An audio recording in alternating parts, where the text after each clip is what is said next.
It's been a little while since Assassin's Creed Valhalla sailed onto our shores, and while we here at Invicta did put out a first impressions review, I felt it was worth giving the game some time and to see if my opinion of it had changed.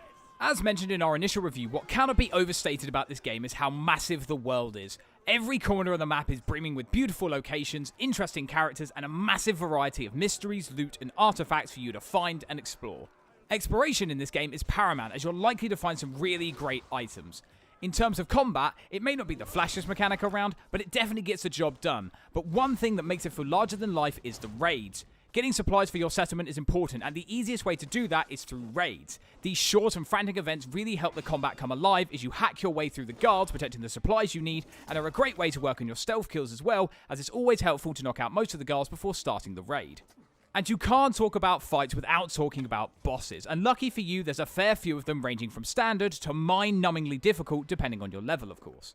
Through your skill trees and abilities, however, it won't take you long to become an unstoppable monster as you lay waste to ye olde England.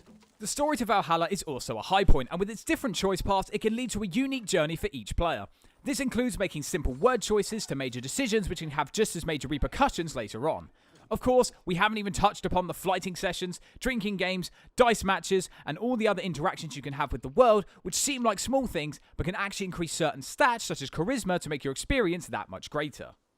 You also get to pet dogs while on your travels, and honestly, we can all agree that's one of the best parts of any game. While it is mostly positives when it comes to Valhalla, there are a few very minor issues I think are worth addressing. Firstly, while the world is enormous, I did find myself stumbling into sections that, although we're in an area I was the right level for, it was an encounter I wasn't nearly strong enough for. This can be a bit of a nightmare at times and adds to what can sometimes feel like a game that takes a little too long to get anything done as you're distracted by all the things going on around you. Another thing worth noting, of course, is there are a few bugs here and there. Thankfully nothing game-breaking, but I was thrown into the air at one point as I was using a zipline, which ended up killing me. There's also a few moments where I'll be blocking in a fight, but I'll still take the full hit, although this might be due to a few misjudged parried attempts. This is in combination with some overall clunky fights you can have, but as I said earlier, these are minor problems at best. As a final thought to the negative pile, I've still yet to come around to the animus side of things with this franchise. Luckily, Valhalla doesn't spend too much time with it, but it's always felt like it was clogging up an already jam-packed story, and has always felt like an attempt to be clever with their storytelling. While I have found myself enjoying the game since its launch, I still can't bring myself to truly love this game. Assassin's Creed Valhalla is definitely a big title in the AC franchise, and regular fans are sure to love this. However, I feel a little more is needed to bring new fans in. All in all, Assassin's Creed Valhalla is a damn good shot at taking the series to new heights.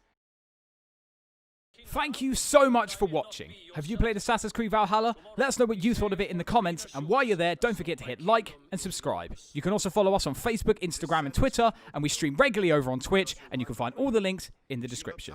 I'm Swifty from Invicta Magazine, and we'll see you next time.